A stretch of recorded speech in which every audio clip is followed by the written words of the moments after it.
Well, hello, family, and welcome to another episode of Unpacking. As you will notice, I get to be in the interviewer seat, and my amazing son, Rhett Gleghorn, gets to be in the interviewee. Something like that. I'm the interviewer, you're the interviewee. The one being interviewed. The one being interviewed. We'll go with that. So if anyone is an English major, you can drop a comment and let me know what it's supposed to be. So I get to be the one to ask you the questions this week because you brought us an amazing message on Sunday. I just have to pause for just a moment and say, as a mom, I'm like super proud. So I just want to throw that out there because I'm in the seat and I can't. Thanks. So this weekend, you brought a message on purpose. So the title of your message was? On Purpose for Purpose. On Purpose for Purpose. So can you give anyone who maybe didn't catch the message on Sunday, or we just have slept since then, can you give us a little bit of refresher on what the message on Sunday was about? Yeah. So like Mom said, or like I said, the title of my message this weekend was On Purpose for Purpose. And I went over basically, we're all created for a purpose. None of us are here by happenstance. We're all here. God designed us, each one of us, uniquely with his purpose in mind. And what I equated that to was guitars. I'm a musician. I love music. I love guitars. I love instruments, So what I did is I brought all of my guitars on stage, which I own 5. And I went through each one and described the difference about each one. Each one of them have their own sound. They have their own unique look to them.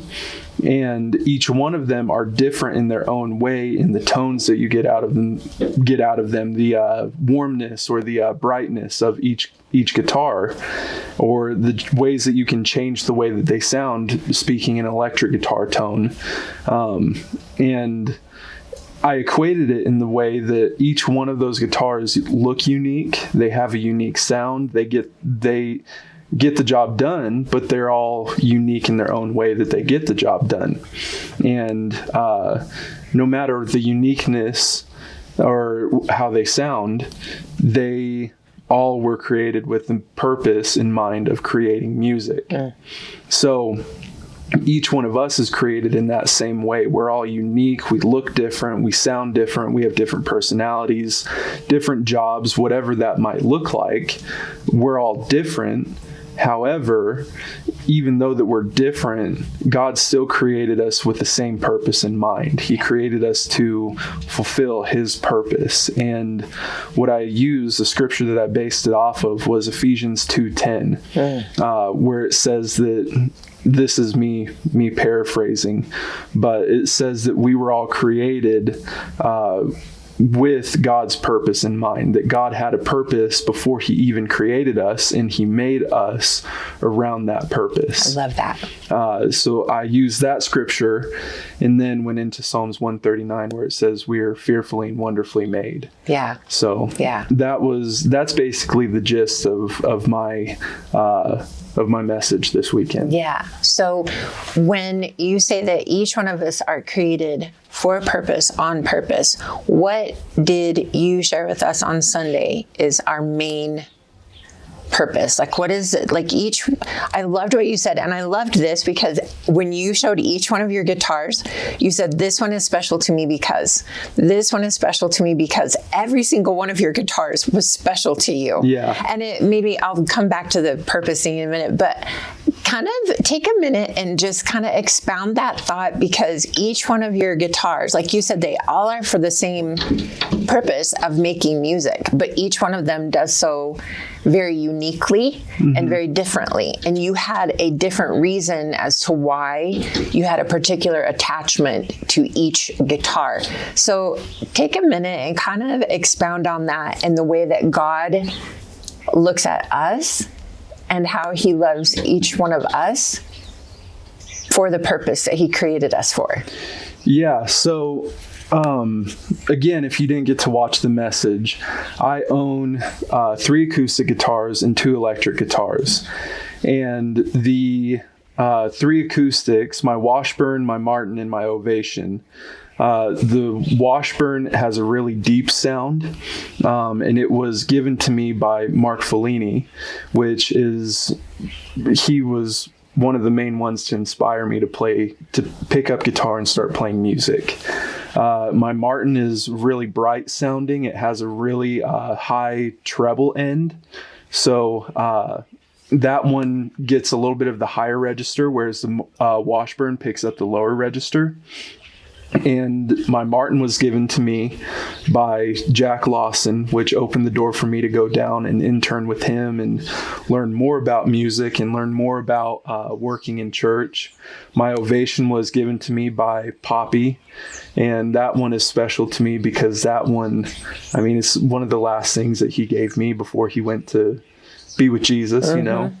And it's completely different than the Martin and the Washburn because it's a classical guitar. You don't play a classical guitar like you do a regular, I guess, a plug-in guitar. And then my Stratocaster, moving on to my electrics, I have 2 electrics. My Stratocaster is mainly used for lead lines to get a little bit more grit, a little bit more breakup out of the guitar. And it has a higher output, which makes it break up a little bit more. And it's really good for lead lines or picking out single note kind of stuff, whereas my Gretsch or my Stratocaster is special to me because it was given to me by Justin Harrod, another person who inspired me to play music. And then my Gretsch is a hollow body. It has a completely different sound than the Stratocaster. It's really clean, but it can be dirtied up. It can be gritty. It can have this really good full sound out of it. And that one is special to me because it's one of the first guitars that I saved up for. Yeah. And not only did I save up for it, but my wife, I saved up the majority for it. It was a gift to me from my wife for our wedding. Mm-hmm. And each one of those guitars, despite their different sound, they all get the same purpose given to them. They're made to play music. Even though that they may sound different, even though that they're created differently, they're all still used for the purpose of music. Yeah. And when God made us, he created us with the purpose of making him known. In Matthew 28, that's what I based it off of, was Jesus tells us to go forth and make disciples, to make, to share people or share with people the faith to stand on, that we are supposed to faithfully follow God's plans, God's commands, and follow him faithfully. And we're commanded to go and make disciples out of that, to go and give people that same faith that we stand on. And God created each and every one of us uniquely with that same purpose in mind. We may, like I said, we may look different. We may get the job done differently, but nonetheless, the job gets done. Mm-hmm. I think so oftentimes people discount or discredit themselves because they don't stand in a pulpit. They don't have the title of pastor or deacon or whatever it might be that you would give to somebody in a pastoral role. They discredit themselves because they don't have that title, that they think, I can't be a minister of the word. Maybe you're in the oil field, you're a welder, you're a technician of some sort. You may work at a coffee stand at a restaurant, or whatever you do, you may discredit yourself because you're not a pastor. You don't sit in a pulpit. You don't play worship music or whatever it might be. But God didn't say, if you have this title, go forth and make disciples. God took fishermen and tax collectors and people with everyday jobs, and he said, go and make disciples. Just as I have made disciples out of you, now it's your turn. So God can use anybody in any field for any reason. Yeah. So whenever, with that command, we're supposed to be everyday ministers of the word. We're supposed to be everyday somebody who does ministry every day. If you're saved, you're called to ministry no matter what. Yeah. So that's kind of how I wrapped everything up. My guitars all are different. They are special to me for different reasons. And I use them for different purposes, or not purposes, but I use them in different ways to cover a different aspect. But they still are doing the same purpose. They are making music. God does the same thing with us. We're unique and special to him in different ways, but we're still here for the same purpose, to make him known, to share his love with everybody.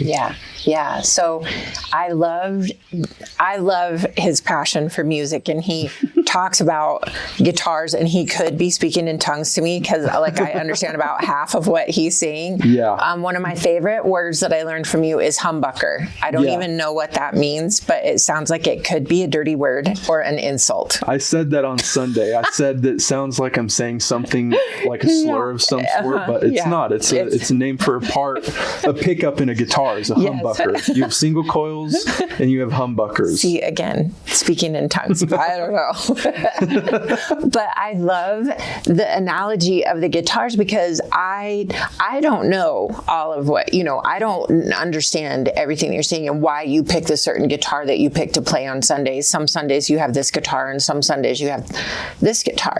But what I did learn from you is that each one has a specific sound that comes out of it. So you leverage the way the guitar is made to use it for a very specific need in its purpose. And so I think about people who, and I remember feeling this way is, well, so-and-so does such a good job at ministering like this, or I love the way that this person ministers like this. I don't think I'll ever be, I'll never be that good where I can talk about God like that, or I didn't feel qualified to talk about God to other people because I couldn't do it as eloquently as other people that I had heard. And so when you're talking about your guitars, how they each have a unique sound, it's like each one of us has a unique aspect of the personality of God because we're made in his likeness and his image. So the sound that you make is going to be very different than the sound that I make. Right. But the reason that God made you the way that he did is because you're going to make a sound that's needed for a specific place that I don't make that sound. And I'm not capable of making that sound. So what do you say to someone who deals with that feeling of, I don't know if I can tell somebody, I don't know if I can make disciples because I can't speak as eloquently as Rhett does. I don't know as much as Pastor Darren does. I don't know that God could use me in that way because I'm not like this person or this person or this person. So what would you say to them in encouraging them? One of my favorite sayings, or something that I've heard, I don't know if it's a saying that's really popular, but I've heard it, so I'm going to call it a saying of mine. But I've heard people say comparison is a killer. Because so often you look at, for me, again, relating back to music, I'll look at the way that somebody else plays guitars, the way that somebody writes, or the way that somebody's voice sounds, and I'll compare that to myself. And I think, I can't sing as good as Corey Asbury or Brandon Lake, so I might as well just keep my mouth shut. I might as well not try any of their songs. Or I can't play as good as Eddie Van Halen, so I might as well not even pick up a guitar. And the thing with that is those people are innovative in their own way. If they would have compared themselves to whoever else, we may not have Van Halen because they compared themselves to Black Sabbath. We would have missed out on incredible music because they compared themselves to Black Sabbath or to Led Zeppelin or whoever else and said, well, I'm not as good as they are, so we might as well not even try. But instead, they said, we're going to be creative in our own way. We're going to make music in our own way. And because of that, Eddie Van Halen, I mean, he's an innovative person. I mean, completely changed the world of music, how guitar is played. Now people are like, man, I need to play like Eddie Van Halen. But there's nothing wrong with wanting to emulate somebody or wanting to take an aspect of what they do and say, I wonder if I can try to mimic that. But someone is your inspiration. Yeah, let them inspire you, like Dad and I talked about in one of our last videos. Be inspired to be better, be inspired to want to learn something new, but don't let that kill your creativity. Don't compare yourself to them, because that's going to kill what God is trying to do through you uniquely. God made you to be the only you that there is. You're the only Megan, you're the only Steve, you're the only Bill, you're the only Bob, whatever it is, you're the only one of you that God created. And he created you specifically for a purpose that only you can fulfill. Created you for his purpose that only you can fulfill. We come into contact with unique people every day. What I mean by that is you come into contact with people that I don't come into contact with. I come into contact with people that you don't come into contact with. And same for you out there. You come into contact with people that we don't get to come into contact with. And each one of those people is an opportunity to show the love of God to minister to be those everyday ministers and share the love of God, to share the gospel with people. Yeah. So that's what I would say is don't compare yourself. Be inspired and do it your own way. Yeah. You had shared something with me in your studying and in your preparation that, because I'm thinking about the person who is saying, okay, I want to fulfill God's purpose. I want to share the gospel with other people. How do I take that step to do that? And you shared something with me in your preparation and your study that I asked you if it was okay if I asked you about this before we started filming. Yeah. But to me, I'm a visual learner, and to me, this painted such an amazing picture. And you talked to me about connection. And I have such a heart for, I am passionate about when somebody says, how do I get started in my relationship? How do I grow deeper in my relationship with God? How do I grow in the Word? How do I grow in the gifts of the Spirit? How do I grow in hearing God's voice? My answer to them, like across the board, is you need to find some place to serve and you need to do it.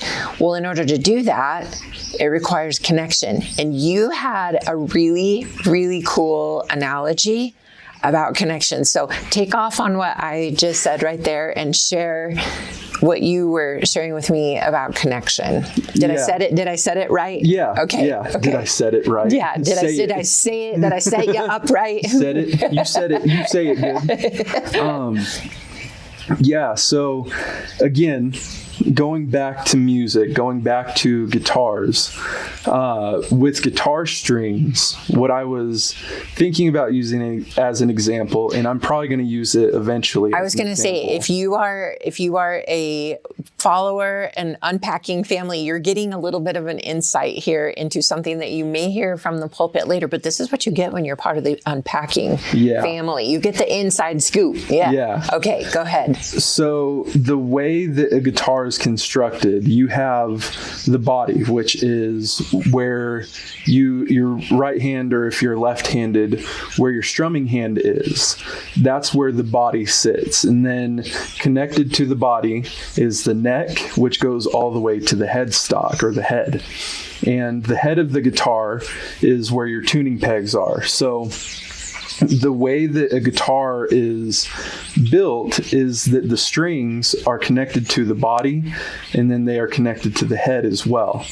And that's how you get the string to be under tension. That's how you get the string to be where you tune the string to be in the right tuning in order to get the correct sound out of it.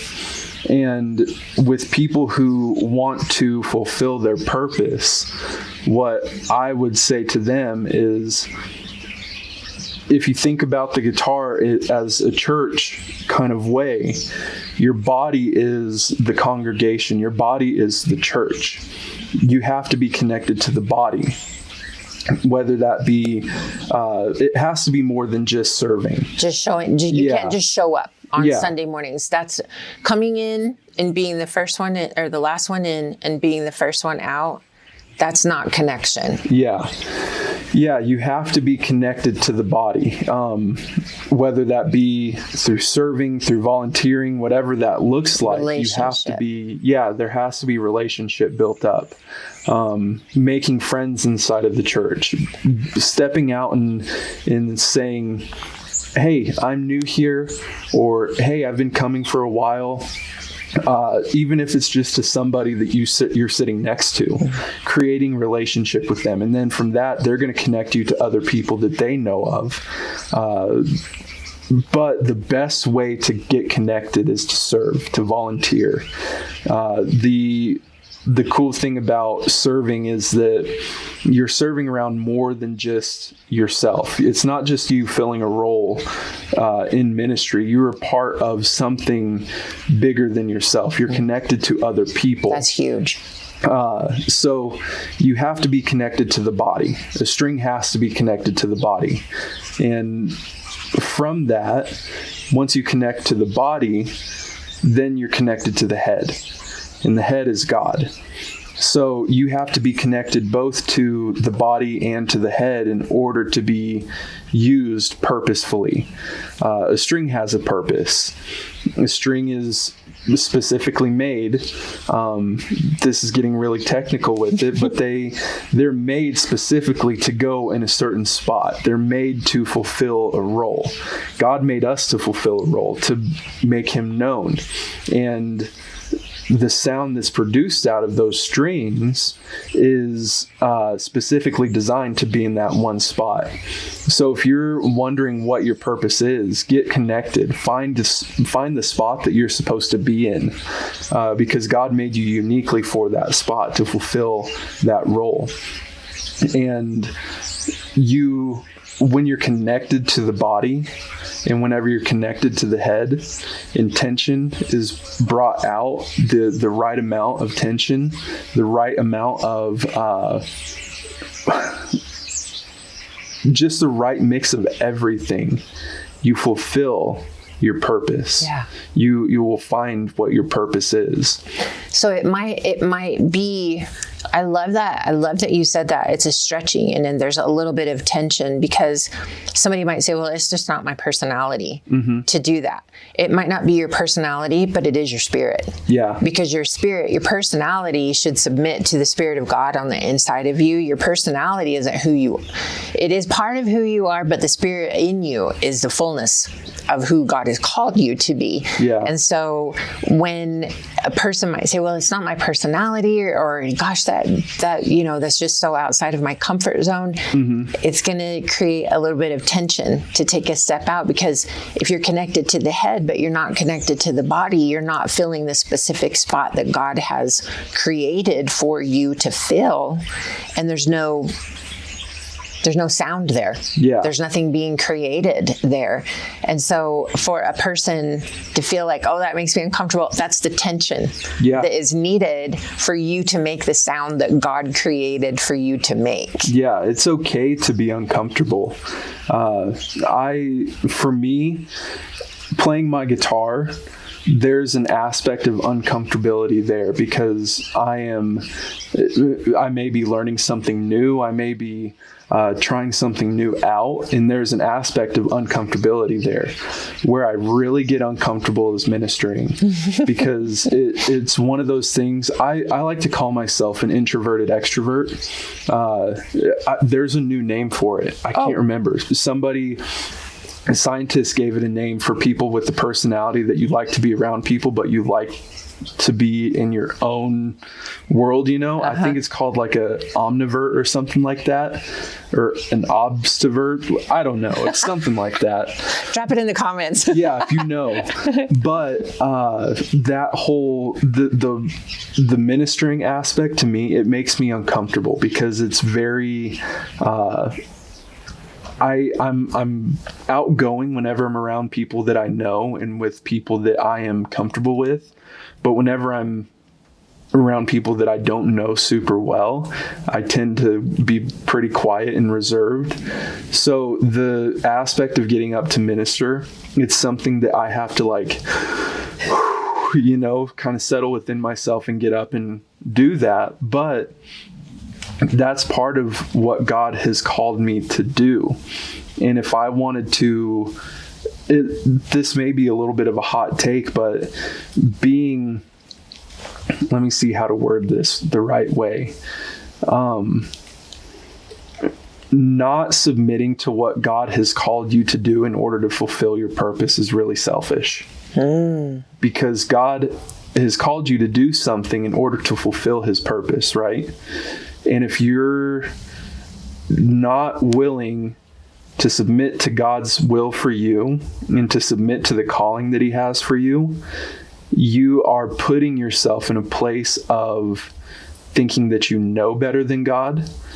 And you're putting yourself in a place of where God can't use you to minister to the people that he wants you to minister to. Right. And because of that, because you want to stay in your own comfortability, because you want to remain out of tension, you're kind of putting other people that you're supposed to be ministering to, you're putting them in a bad way. Because maybe, like I said on Sunday, you might be the only time that somebody knows who God is. Or you might be the only time that somebody gets to experience who God is. You may be the only time that somebody gets to experience the love of God. And if you choose to not submit yourself to what God is calling you to do in order to fulfill the purpose that he gave you, it's pretty selfish, and it's being disobedient. That's so good. God has called all of us to serve. He's called all of us to fulfill a role somehow. Yeah. Whether that's serving in church, or for sure it's serving in church, but it's also serving outside of church. It's serving in your jobs. Who can you serve? In your community. In your community. And that's what we're doing, is making yourself available in order to minister to people. Yeah. Like if one of your guitars only has 5 strings on it, it puts that 6th string is putting all of the other 5 strings in a place where they're not able to make the full sound that they were created to make. Exactly. Because they're missing a string. Exactly. Yeah. It creates more tension on the other string. Or the other strings. Yeah. Because the way that the guitar neck is designed, it's designed to support all 6 of those strings. So it's not bowed, but a guitar neck is designed to have tension on it, to kind of pull a little bit. And that balance with the 3 thingamajobbers on each side of the head. The tuning pegs. Yeah. So it's funny, whenever you break a string, all the other strings fall out of line. They all lose tuning because... Really? Yeah, it's happened to me before. Okay, this is cool. Cool analogy. I've broken a string and immediately all the other strings fall out of tune. Because the proper tension is no longer on all of the strings? Exactly. Huh. Yeah. So I have to, if I break a string, I have to go back through and retune everything. And once you put that other string back on, then you can go back through and tune stuff back to where the tension was. So interesting. Yeah.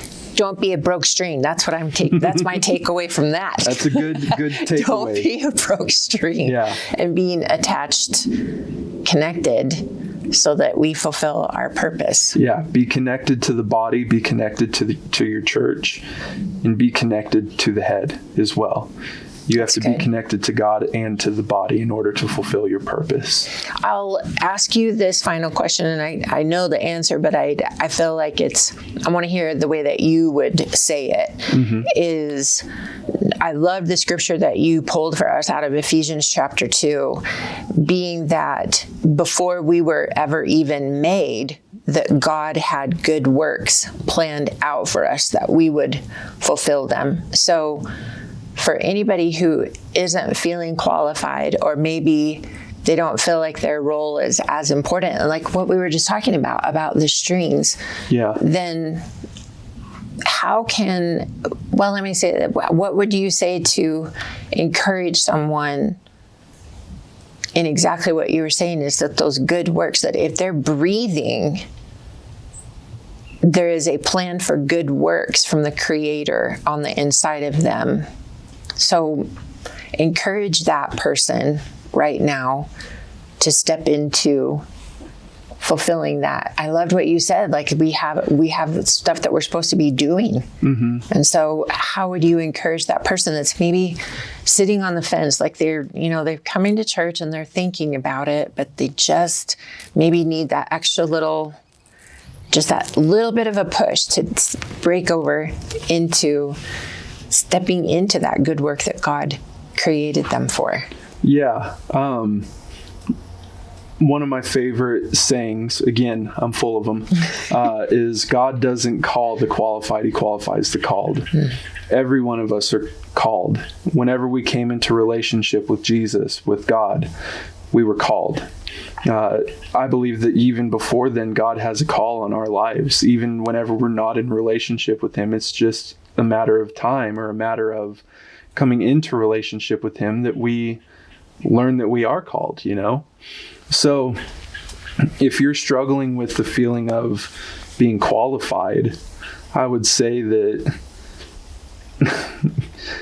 if there was anybody that was, or any group of people that were unqualified, it would have been the disciples. I mean, it's a bunch of fishermen, tax collectors, people with everyday jobs that Jesus came to and said, drop everything that you're doing and come with me. And they said yes. It really comes down to saying yes. It's not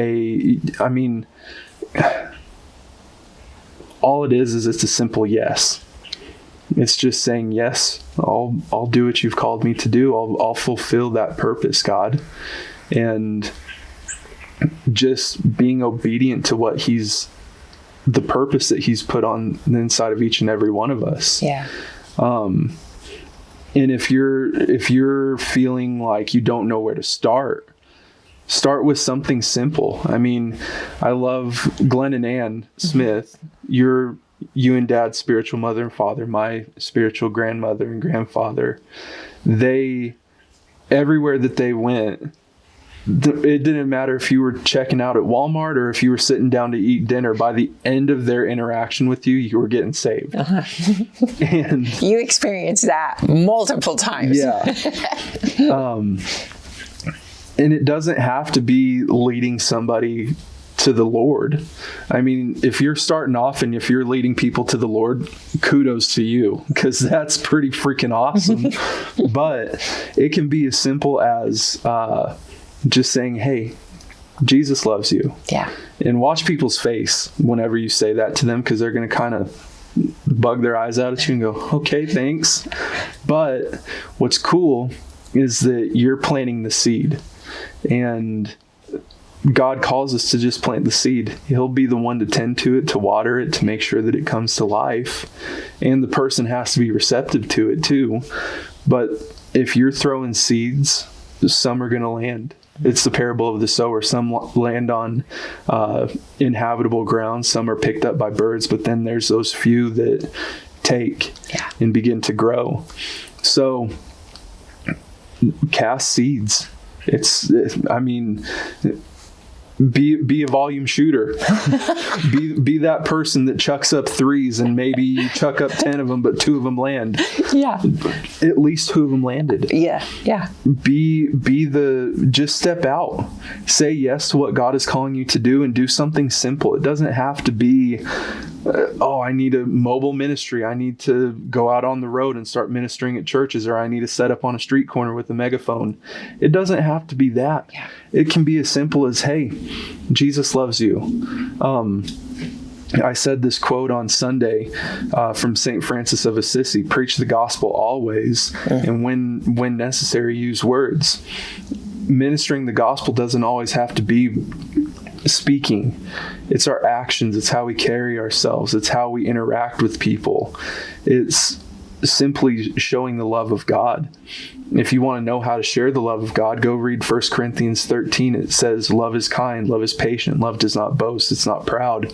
All these things that love is, carry yourself in that way, and you're showing people the love of God, and therefore you're spreading the gospel. People take notice whenever you do that. People take notice whenever you're a little bit different. And from that, from you carrying yourself in that way, from doing something as simple as being kind to somebody, doing something as simple as being patient, you're showing the love of God. You're making that start. So it starts as simple as that, just carrying yourself different. And then it can graduate into maybe sharing an encouraging word at lunch with your waiter or waitress. And then it can graduate into more and more things. But start small, start simple, and just say yes.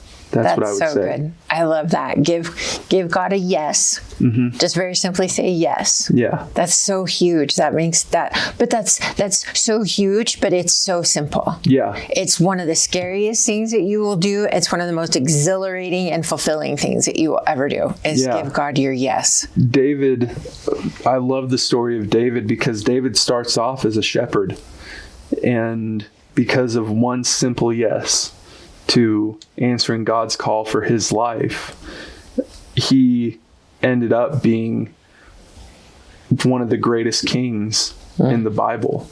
Yeah. And all of that was possible just from a yes. I love, I'll share this with you and you can use this. I loved watching Glenn and Ann interact with people at a restaurant when we would go to eat.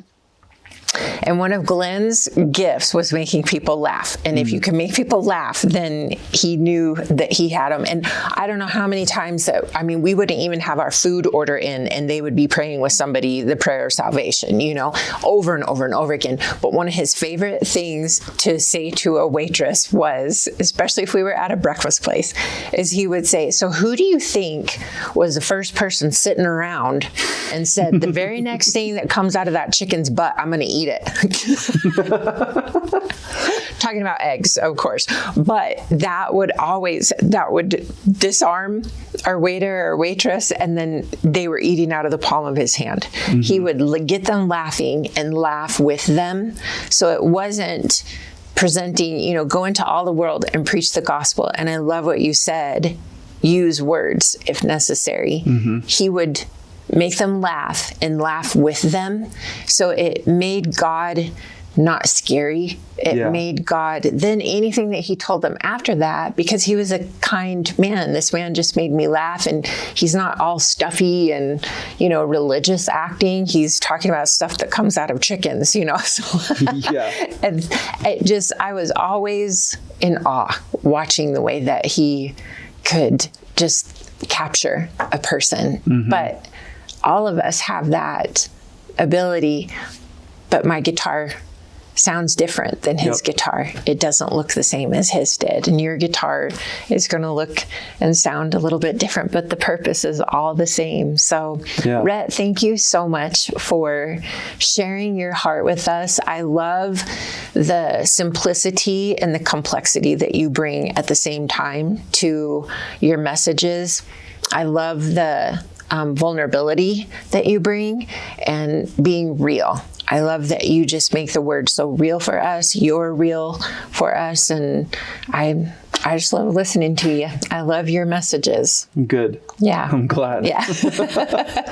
Well, we're going to call that a wrap on another episode of Unpacking. We always love your comments. We love hearing from you. If there's anything that you would like to hear us talk about in these videos, we would love to see that in your comments. You can DM us or you can comment in the video below, and be sure and like and share, because every time you do that, that helps somebody else hear the message so that they are hearing the gospel, which means that we're all sharing the gospel together. We're doing our purpose, as we learned from Rhett. So you guys, we love you very, very much. Thank you so much for being a part of the Unpacking community.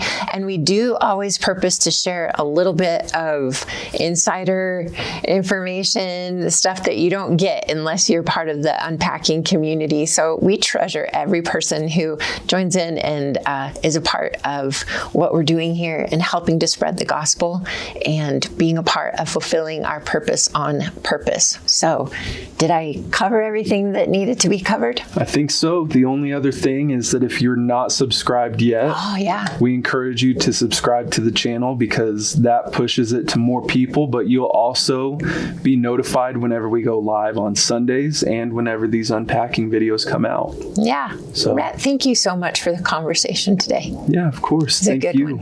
Thank you guys for joining in and being a part of the conversation. You guys have a great week, and we'll see you on Sunday, 9 a.m. Colorado time, and we'll be back here with another episode of Unpacking next Wednesday. Yeah. We'll see you then.